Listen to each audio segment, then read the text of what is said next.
mothers and fathers, husbands and wives, sisters and brothers, friends for life. We won't live in the past. We're making it alive. Dismantling outdated relationship best practices. Welcome to Making It Last podcast, where it's all about helping us to have better relationships, not just with ourselves, with other people.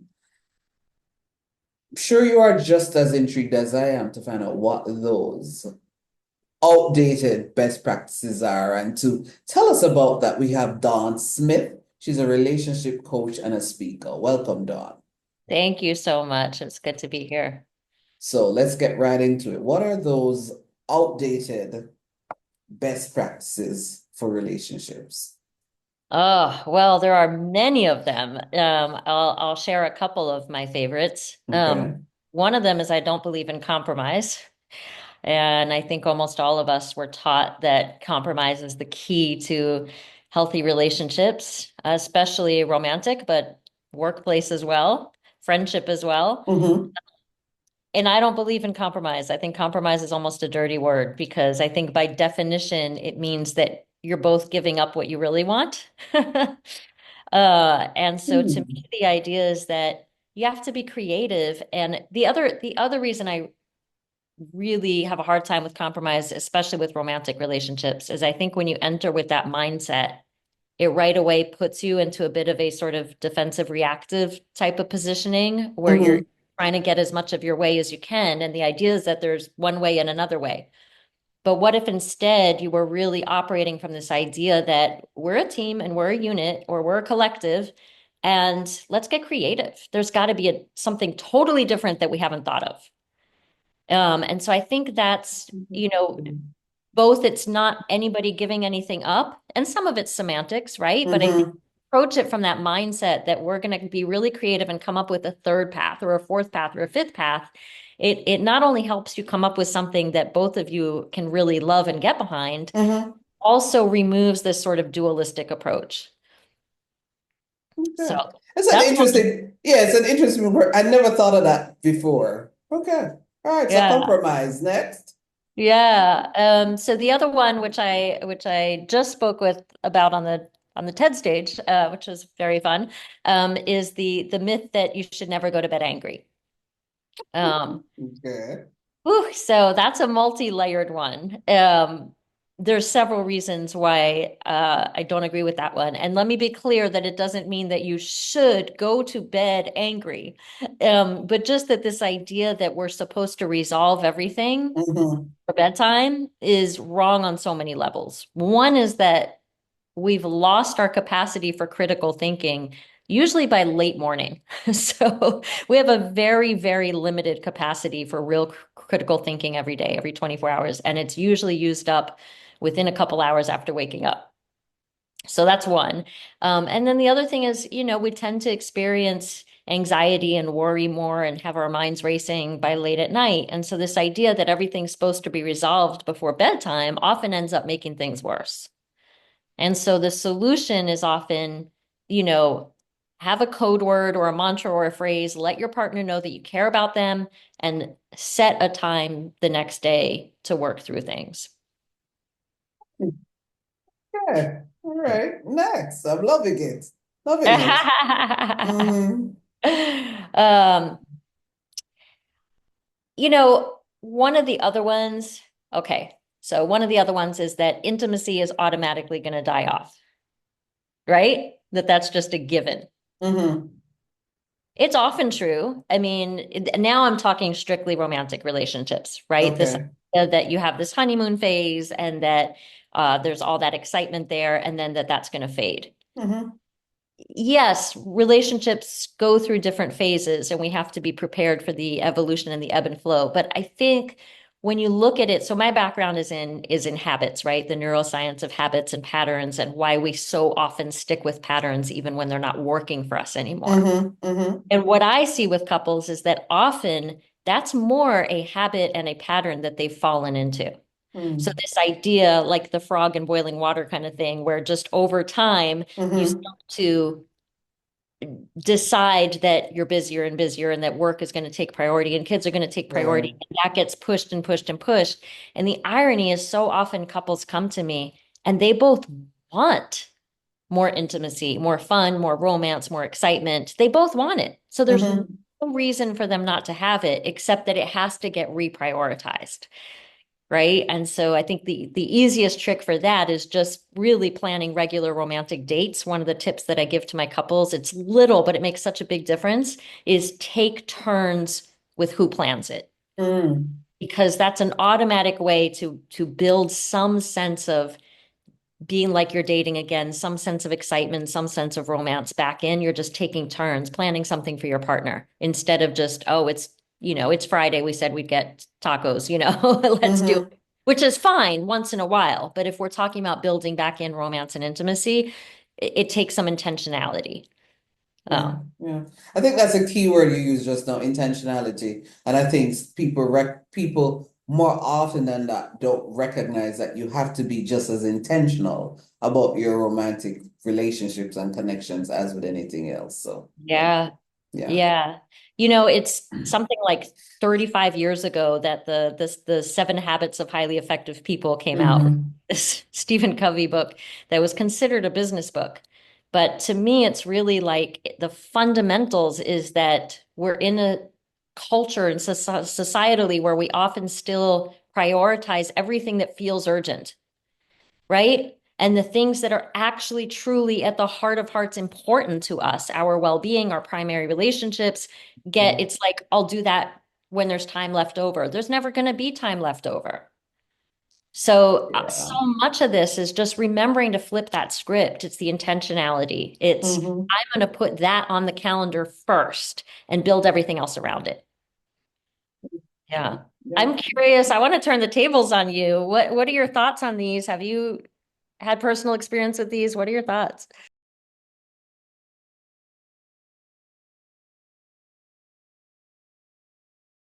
This is Dawn with relationshipcoachdawn.com, and we're speaking on disrupting outdated relationship myths.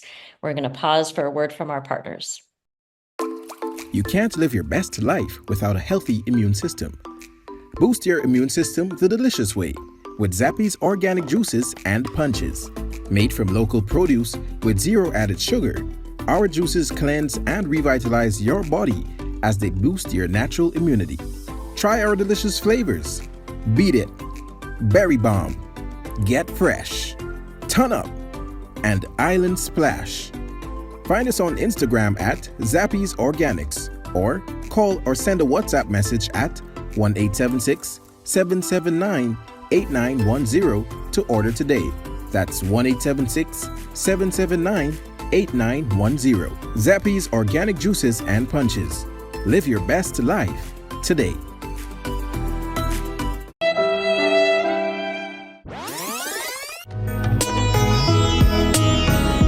Hi everyone, Delmas Brown here, National Debating Champion 2017, also graduate of Northern Caribbean University, Governor General Awardee for Excellence 2018, and also international researcher, international debater, among other things. Now, the reason behind this video is to introduce you to the world's best communications coach who has made all of these kinds of accomplishments possible. Now, for 4 years, I had the opportunity, or privilege rather, to be coached by Noreen Daly, a communications speech specialist who has done a very phenomenal job at ensuring that I no longer use unnecessary filler vocabulary, and who has also taught me the essence of communicating.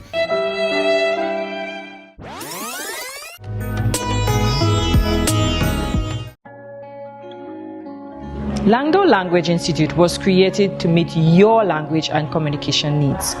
All of our packages were created just for you.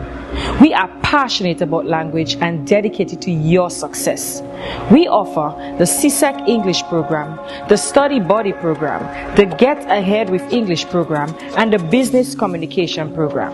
Contact us at 767-285-0938 or email us at landolanguage@gmail.com, because the real question is, how can we help you?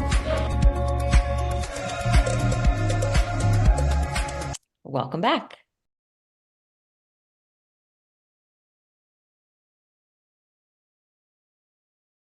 I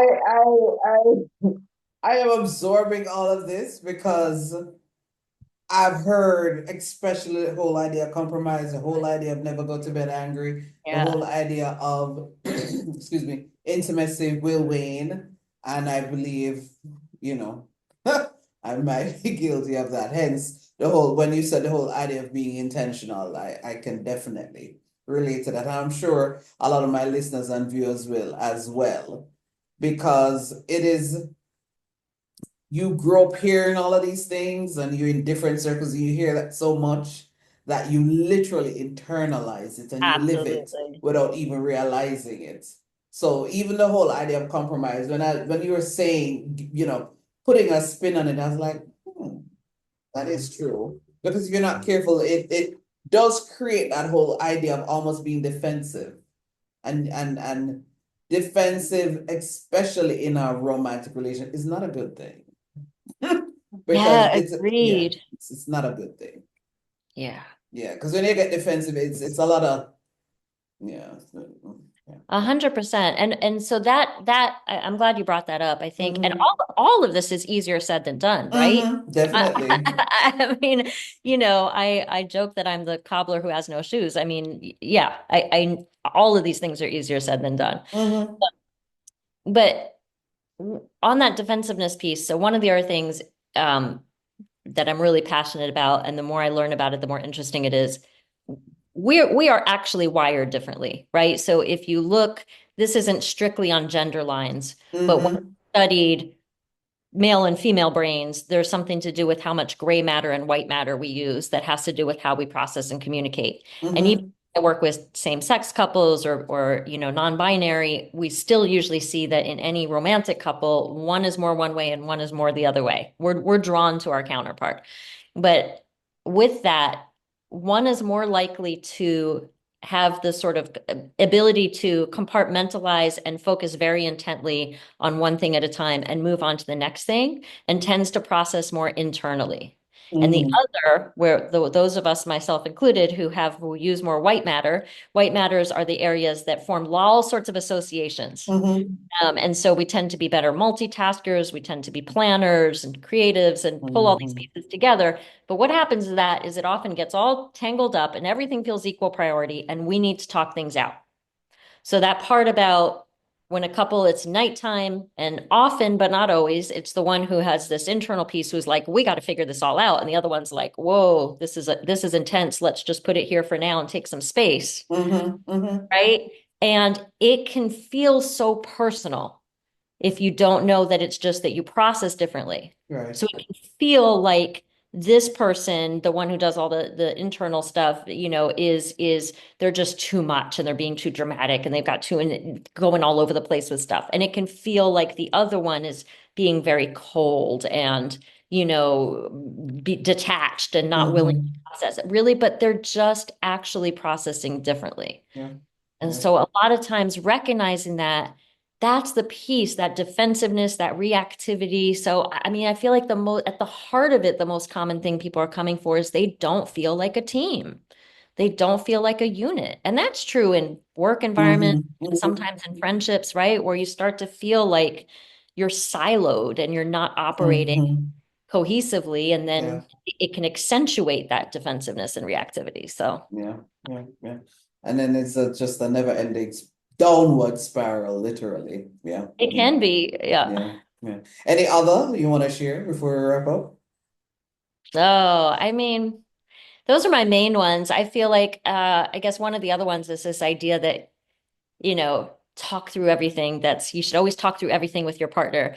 And it's true. I think that one is actually more true, but it's a question of, again, of sort of the timing and the place and honoring that you process and communicate differently. So I think one of the things, especially for those of us who process more like me, who always have all this stuff going on and always want to talk it out, is Mhm. very mindful not to just start speaking when you feel like speaking, but to actually check in with the other person and say, hey, When's a good time? I want to, I'd like to talk things out, process things through, put the phone aside. When's a good time? And set aside going back to the idea of the intentional time for the things that are important, which so often I feel like we don't do. We don't schedule time to really connect with people in a mindful way.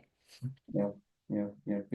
As we're wrapping up, but all that you've said, if there is one bit of advice you'd want to say to couples in terms of a lot that they have heard, will continue to hear, in terms of just for their relationship and just in terms of what is seen as best practices, what would that bit of advice be? Ooh, okay. So I'll share one more piece that kind of ties everything together.